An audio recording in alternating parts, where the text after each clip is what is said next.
Questions for Coach? Coach, you think a good start to the game, but then you backed up with a good start to the second half and gave you a little wiggle room there at the end. I think anytime you're up 17 and a half, you want to get it over 20 before it gets to 10. And we did that. And even though when they got cooking a little bit there, they started making some threes, and Timmy was in the lane, we still had, I think, enough cushion there. Bryce seemed to play one of his Oh, best he was ball great. games today. I mean, I thought the way he ran the break in the first half is, how he was running it at the end of the year. It's how he's been running it lately. And we're a different team. He's pushing it.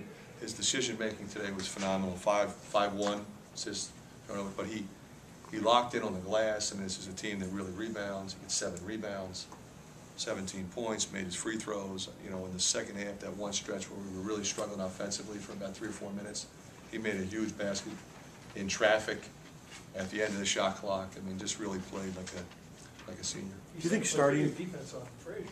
He did, and the funny thing is, you look at Timmy and he still goes for 23, but we did a pretty good job corralling him, I think, in the first half, and for the most part in the second half. But and we got him 7 turns. That was good, but we got to do a little better next time.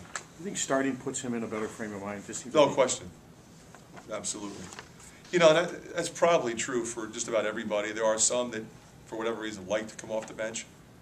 And I think he much prefers to start. Aaron White was all over the place too.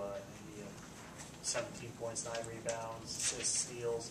He seemed to do it all for him. The other thing is, I think from a stamina standpoint, Scott, I thought he was really a different person. I don't know if I could have played him 32 minutes in an intense game 8 weeks ago. But he's still making plays. I mean, he's got 3 blocks, 2 steals, 4 assists, 17 points, 9 rebounds, 2 dunks, 5 for 6 from the line. I mean, what more can you say? Very impressive freshman. The team got off to a fast start again, like they did in the Minnesota game. Well, I think that was a result of our defense. Stops and fast break. Stop, fast break. Aaron White hit a couple threes in that run, and that helped because we had them spread out a little bit. They were running back to keep us from getting layups, and hit a couple shots there. I'm sure rebounding was a big topic of emphasis after the Indiana game. How pleased are you with the last 2 efforts? Well, it was a big topic after the Indiana game, but especially in this game, this team really goes after every 50-50 ball and every rebound the same way, and they rely on second and third shot opportunities on the same possession.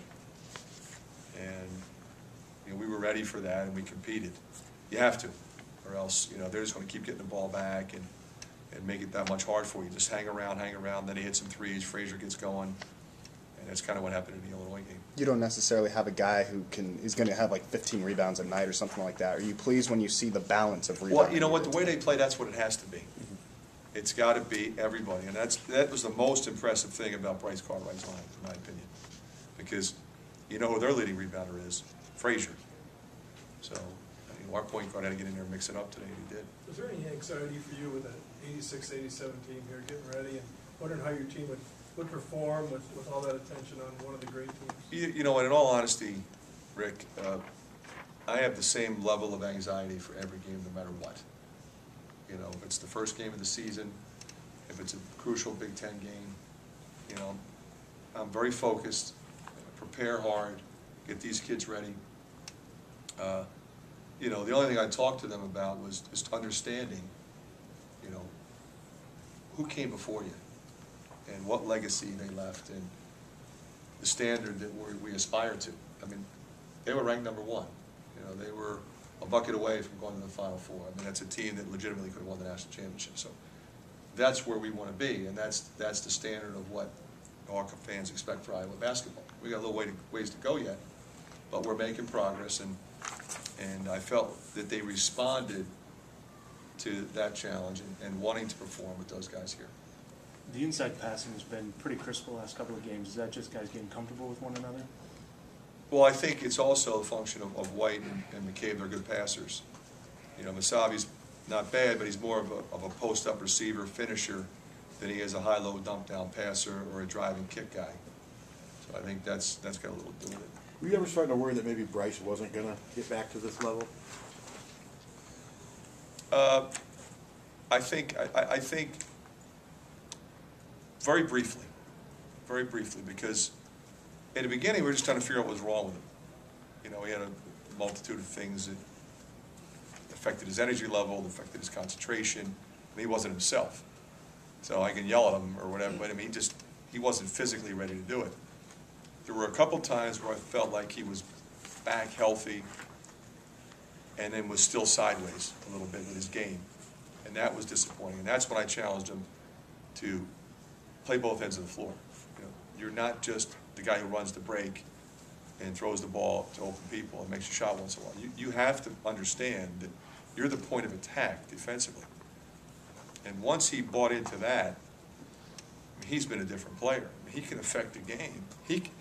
Some guys can't do it. He can. And he's doing it. So.